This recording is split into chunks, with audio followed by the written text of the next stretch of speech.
जय हिंद। मैं सुजीत आपको अपने YouTube चैनल ट्यूटर सुजीत में तहे दिल से स्वागत करता हूं। मेरे प्यारे बच्चों, आज मैं क्लास 9वीं का अध्याय 2 जिसका नाम है बहुपद पोलाइनोमियल्स को शुरू करने वाला हूं। मेरे प्यारे बच्चों, पोलाइनोमियल क्या होता है, बहुपद क्या होता है, इसको जानने से पहले हमको पढ़ना पड़ेगा चर और अचर राशियां क्या होते हैं। ठीक है, तो मैं पहले से ही लिख लिया हूं ताकि आपका टाइम वेस्ट ना हो। तो पहला टॉपिक, पहला हेडिंग अचर राशियां। ठीक है, अचर राशियां क्या होते हैं? तो वे राशियां जिनके मान निश्चित होते हैं। अचर राशि क्या होते हैं? वे राशियां जिनका मान निश्चित होते हैं, मतलब जिनका मान कभी बदलता नहीं है, अचर राशियां कहलाते हैं। जैसे 1, 2, 3, 4 डॉट डॉट डॉट इन्फिनिटिव तक। जैसे दोस्तों, आप कभी भी 4 और 3 जोड़ेंगे तो कितना आएगा? बोलिए, 7 आएगा। तो क्या आप मान लीजिए कि आसमान में चल जाएंगे, चांद पर चल जाएंगे, तो क्या 4 और 3 7 न होके 4 और 3 5 हो जाएगा क्या? 4 और 3 8 हो जाएगा क्या? नहीं ना होगा। तो इसीलिए अचर राशियां वे राशियां होते हैं जिनका मान कहीं भी कभी भी नहीं बदलता है, मतलब इसका मान निश्चित होता है, उसको बोलते हैं अचर राशियां। ठीक, अब अगला टॉपिक है चर राशियां।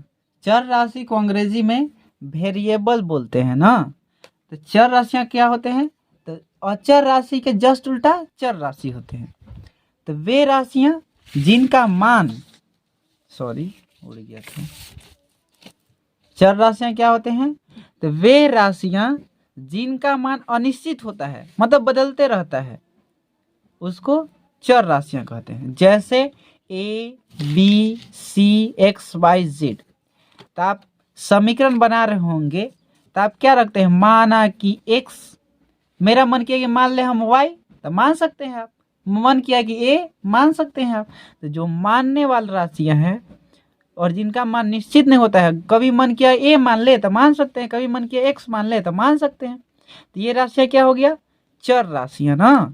तो ABCD के जितने भी लेटर होते हैं चर राशियां कहलाते हैं और गिनती की संख्या को अचर राशियां कहलाते हैं। ठीक है, अब बात आता है, इस पाठ का नाम क्या है? बहुपद है। क्या नाम है? बोलिए। हाँ, बहुपद है। बहुपद को अंग्रेजी में क्या बोलते हैं? पोलाइनोमियल्स बोलते हैं।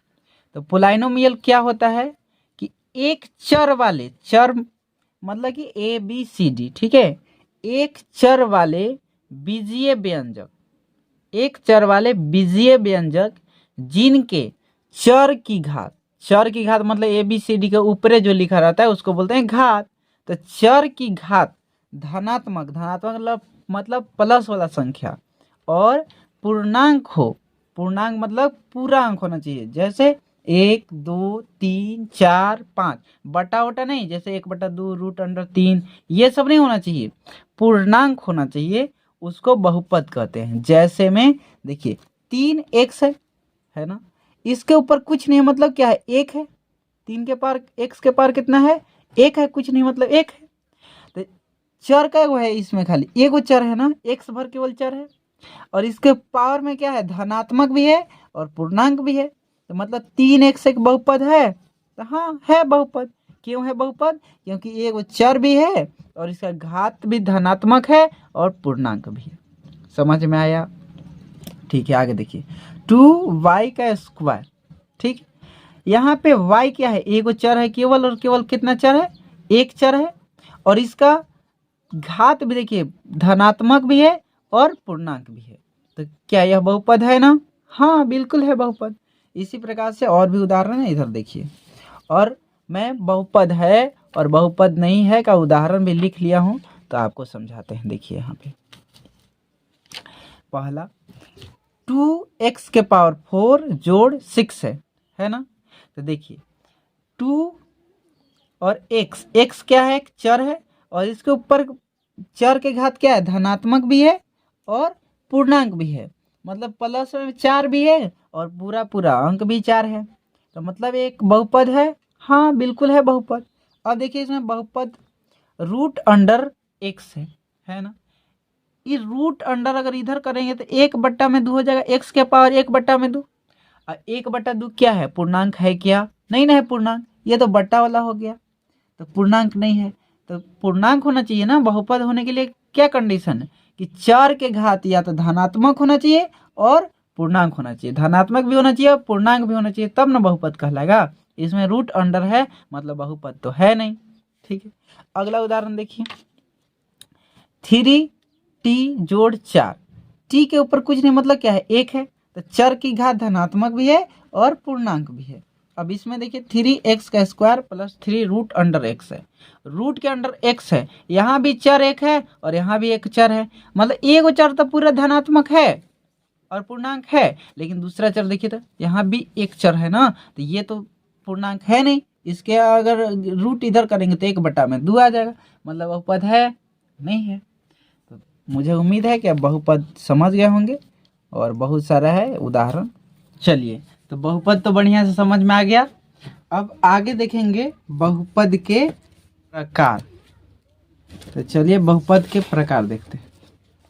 तो बहुपद 2 प्रकार से होता है, पहला घात के आधार पर, ठीक है।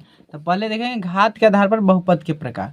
तो घात के आधार पर मतलब ऊपर में पावर के आधार पर बहुपद को पहला रैखिक बहुपद जिसको अंग्रेजी में लीनियर पोलिनोमियल, दूसरा द्विघात बहुपद जिसको अंग्रेजी में क्वाड्रेटिक पोलिनोमियल, और तीसरा त्रिघात बहुपद जिसको अंग्रेजी में क्यूबिक पोलिनोमियल कहते हैं। अब चलिए इसको समझिए, देखिए किसी भी अगर बहुपद के पावर में अगर एक रहे, जैसे इसका पावर में कुछ नहीं है मतलब क्या है, एक है, तो किसी भी बहुपद के पावर में अगर एक रहेगा तो उसको बोलेंगे रेखीय बहुपद। ठीक है, रेखीय मतलब एक होता है।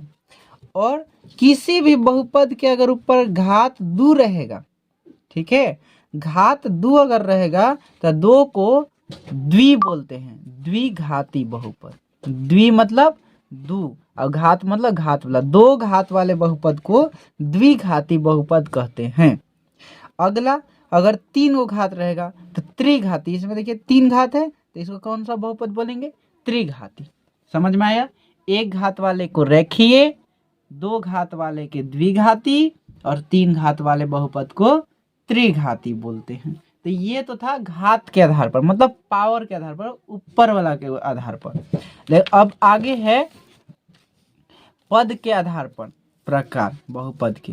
तो बहुपद के पद के आधार पर एक पद वाले को एक पदी, 2 पद वाले के द्विपदी और 3 पद वालों को त्रिपदी बहुपद कहते हैं। जैसे देखिए यहाँ पे 3x, एगो न केवल एगो न है, एगो न पद है, तो एक पद वाले को एक पदीय बहुपद, और इसमें देखिए एगो यहाँ पर 2 न पद हो गया तो 2 पद वाले को द्विपदीय बहुपद, और इसमें देखिए 1 2 3, 3 पद वाले के त्रिपदीय बहुपद, 4 गो रहेगा 4 पदीय, 5 गो रहेगा 5 पदीय, 1 लाख पद रहेगा 1 लाख पदीय बहुपद कहेंगे।